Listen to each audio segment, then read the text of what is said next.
Hello students, previous class में अपन पढ़ रहे थे डार्विनिज्म।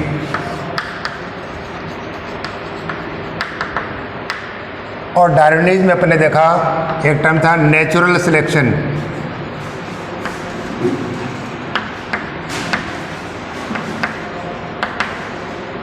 नेचुरल सिलेक्शन, तो नेचुरल सिलेक्शन में अपन देखा टाइप्स ऑफ नेचुरल सिलेक्शन। आज अपन देखते हैं एग्जाम्पल्स ऑफ नेचुरल सिलेक्शन। देखें, before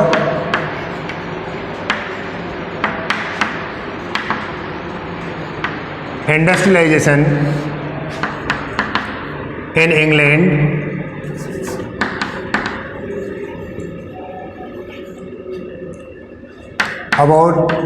near about 1850, the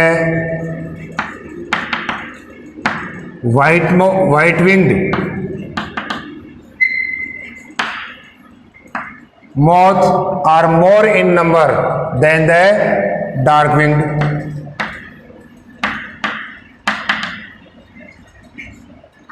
moths। इसमें बताया गया है कि इंग्लैंड में इंडस्ट्रियलाइजेशन से पहले जो वाइट पंखों वाली जो मौत थी उनकी संख्या डार्क पंखों वाली मौत से कहीं अधिक थी। आफ्टर इंडस्ट्रियलाइजेशन और during post industrialisation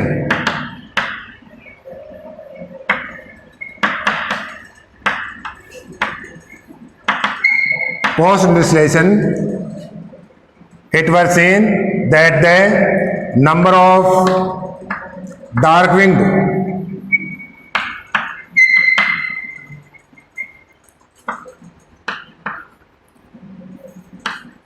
moths are increased।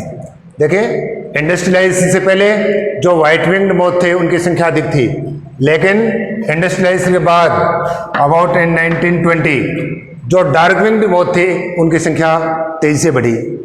They were live on tree trunks। ये कहाँ रहते थे?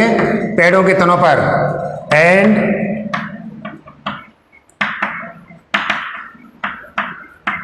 white lichens are also present in trunks of trees। उन पे white lichens भी थे। So that the white winged moths were not spotted by predators। यानी एक समान पृष्ठभूमि होने के कारण से, व्हाइट लाइकेंस के कारण से जो व्हाइट विंग्ड मोथ है वो शिकारी जीवों को दिखाई नहीं देती थी, लेकिन the dark winged moth is easily spotted by predators. इसलिए डार्क विंग्ड मोथ को प्रेडेटर्स ने क्या करके फूड के रूप में लेकर के क्या कर दिया, नष्ट कर देते थे, और व्हाइट मोथ थे उनकी संख्या तेजी से बढ़ रही थी। अब यहां पर आप देखिए कि इंडस्ट्रियलाइजेशन के बाद में जो डार्क विंग्ड मोथ है उनकी संख्या बढ़ी। रीजन क्या था कि due to deposition of smoke on trunks of trees and due to pollution the white lichens are destroyed. एक तो क्या हुआ, जो पेड़ों के तले थे उन पर स्मोक जमा होने लगा, कार्बन पार्टिकल्स जमा होने लगे, और पॉल्यूशन के कारण से व्हाइट लाइकेन वो भी क्या हो गई, नष्ट हो गई। So that the Trunks becomes darker. इसलिए तनों का कलर कैसे होने लगा, डार्क होने लगा। In this situation the dark wing moth can not easily spotted by predators. यानी इस कंडीशन के अंदर डार्क विंग्ड वाली जो मोथ है वो शिकारी जीवों को दिखाई नहीं देती थी, इसलिए एनवायरनमेंट इनके लिए क्या था, सूटेबल। तो इनकी संख्या तेजी से बढ़ी और व्हाइट मोथ की संख्या तेजी से कम हुई।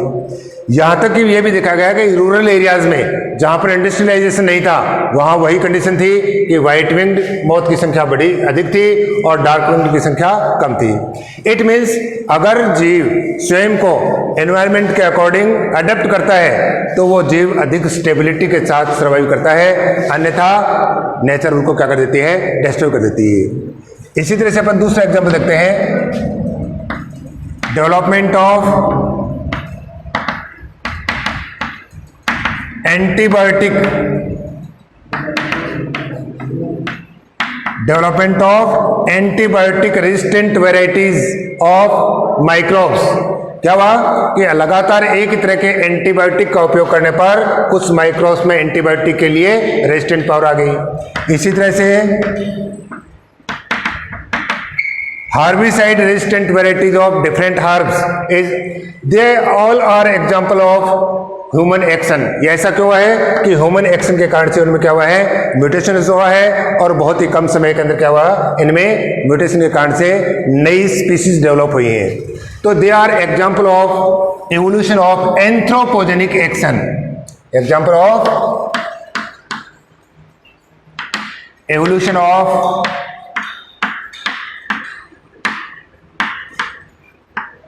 एंथ्रोपोजेनिक एक्शन, यानी ये सारा बहुत ही कम समय में हुआ। क्यों हुआ कि ह्यूमन के एक्शन के कारण से हुआ है। तो ये इसका मतलब क्या हुआ कि इवोल्यूशन एक कंटिन्यूअस प्रोसेस नहीं है। Evolution is not a continuous process. अपने बोल सकते हैं so that evolution is a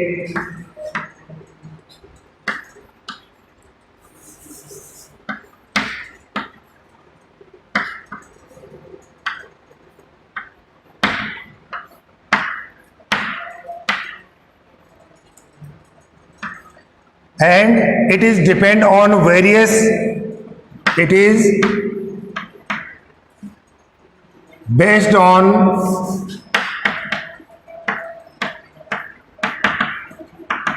probability and chance of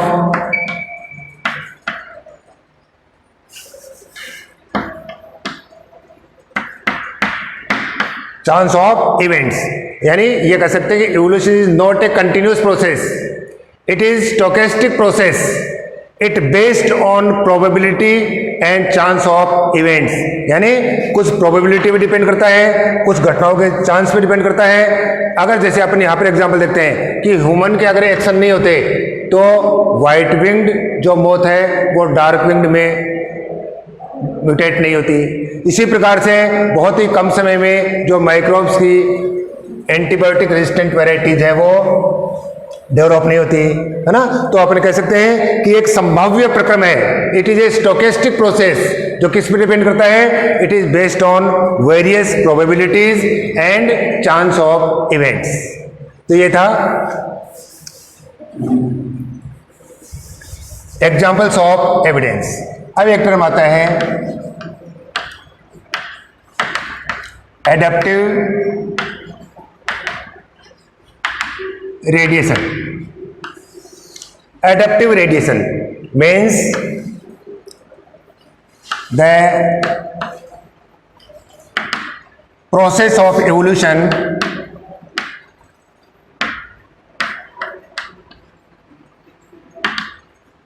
of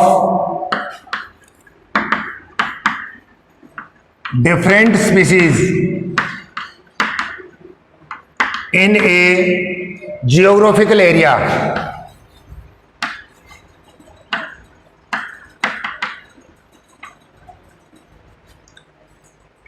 The process of evolution of different species in a geographical area is started from a point and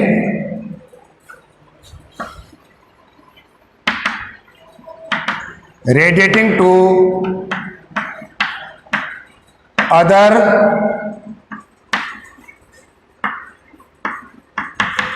geographical areas. It is called adaptive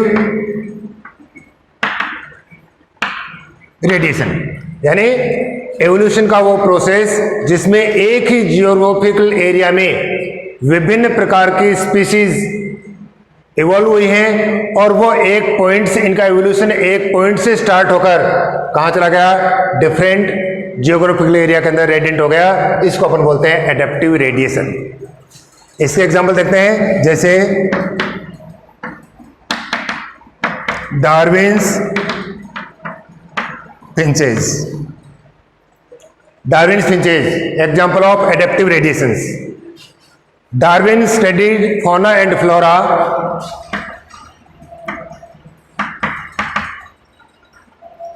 on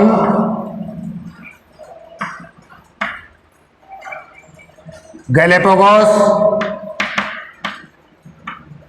island. Darwin ने Galapagos island पर विभिन्न प्रकार के plants और animals की study की। The Galapagos island is chain of islands situated on west of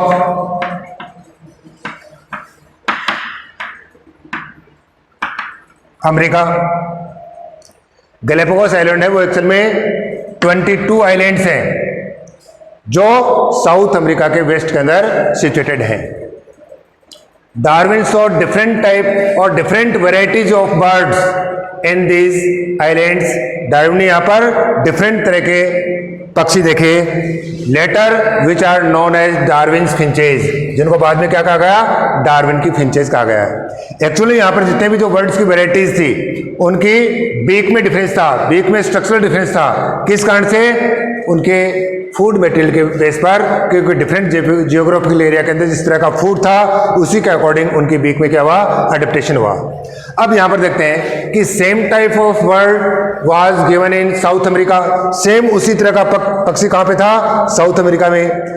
तो it is believed और इट इज एनालाइज्ड कि साउथ अमेरिका का जो बर्ड था वो माइग्रेट होकर कहाँ चला गया, डिफरेंट जियोग्राफिकल एरिया के अंदर गया और डिफरेंट जियोग्राफिकल एरिया में उनके अवेलेबल फूड मटेरियल के बेस पर उनकी बीक है वो मॉडिफाइड हुई और ये डिफरेंट स्पीसीज के अंदर डेवलप हुई। तो इसका मतलब क्या हुआ कि एवोल्यूशन कहाँ से स्टार्ट हुआ, एक पॉइंट से स्टार्ट हुआ और डिफरेंट पॉइंट्स में क्या हुआ, डाइवर्ज हुआ। तो अपन कह सकते हैं कि Darwin's finches are example of divergent evolution as well as they are example of adaptive radiation. कि डार्विन की फिंचेज है वो एडेप्टिव रेडिएशन का भी एग्जाम्पल है और डाइवर्जेंट एवोल्यूशन भी हुआ है। यहां पर अपन देखते हैं कि एक स्पीसीज के जीव अगर अलग अलग एरिया में माइग्रेट होकर के और डिफरेंट स्पीसीज में एवोल्यूट होते हैं या डिफरेंट स्पीसीज बना रहे हैं, तो एक ही ओरिजिनल स्पीसीज से कई स्पीसीज बन रही हैं, वो भी डिफरेंट जियोग्राफिकल एरिया में, तो उसको अपन एलोपेट्रिक टाइप का स्पीसीज भी बोलते हैं। तो यहाँ पर डार्विन फिंचेज देखिए, डार्विन फिंचेज एडेप्टिव रेडिएशन का भी एग्जाम्पल है, डार्विन फिंचेज डाइवर्जेंट एवोल्यूशन का भी एग्जाम्पल है और डार्विन फिंचेज है वो एलोपेट्रिक प्रकार का स्पेसिएशन यानी जाति उद्भवन का भी एक एग्जाम्पल है। अब अपन देखते हैं ए variety of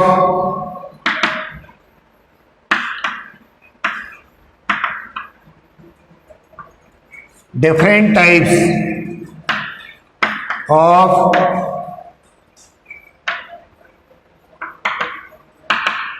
marsupials, a variety of different types of marsupials in Australia is also example of adaptive radiations and divergent evolution।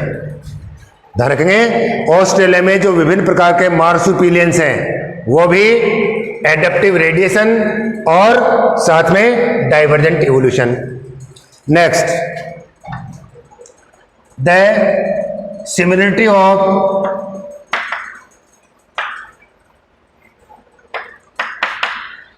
Australian marsupials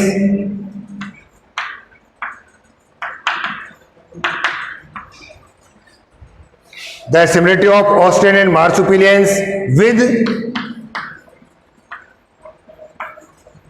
placental mammals which are found in similar habitat is an example of convergent evolution। दोनों important बातें हैं कि देखिए Australia के जो विभिन्न islands हैं उनमें डिफरेंट टाइप के मार्सुपिलियन, ये तो है डाइवर्जेंट इवोल्यूशन, और सेम टाइप के एनवायरनमेंट में प्लेसेंटल मैमल्स की मार्सुपिलियन के साथ जो सिमिलरिटी है वो क्या है, कॉन्वर्जेंट इवोल्यूशन। यानी डिफरेंट टाइप के हैबिटेट से एक समान जियोग्राफिकल एरिया में जो जीव माइग्रेट होकर के आए हैं, तो उनमें क्या हुआ, उस एनवायरनमेंट के अकॉर्डिंग उनके ऑर्गन्स हैं वो मॉडिफाइड हुए और सेम तरह की स्ट्रक्चर डेवलप हुई, सेम तरह के फंक्शन के लिए। उसको अपन कहेंगे कॉन्वर्जेंट इवोल्यूशन। तो देखें, एडेप्टिव रेडिएशन का example Darwin's finches and a variety of marsupialians in Australia, both they are an example of divergent evolution, and the similarity of Australian marsupials with placental mammals in same type of habitat is an example of convergent evolution. इसके बाद अपन कुछ terms देखते हैं, जैसे gene pool. देखें,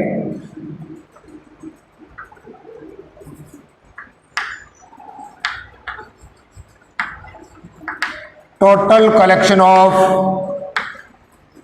all genes and alleles of a species in a population।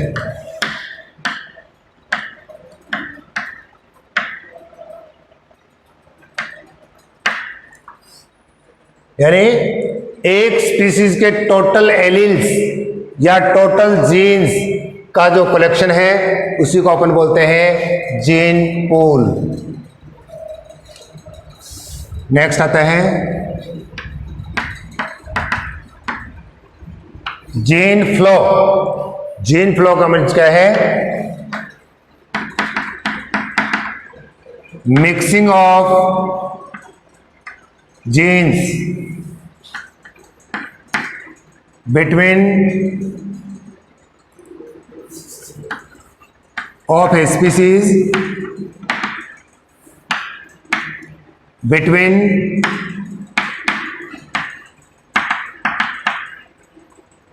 different geographical areas।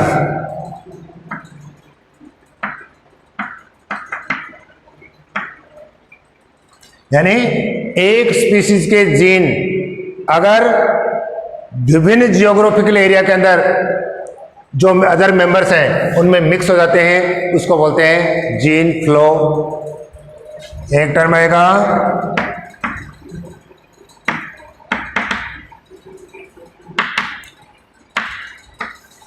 Recombination. देखिए, during meiosis division the homologous chromosome are arranged in pairs and the small segment of homologous chromosomes are changed to each other। यानी इसमें क्या होता है कि homologous chromosome जब pair बनाते हैं तो इन होमोलोगस क्रोमोसोम के कुछ पार्ट एक दूसरे के साथ एक्सचेंज हो जाते हैं। तो exchange of similar part of homologous chromosome is called crossing over.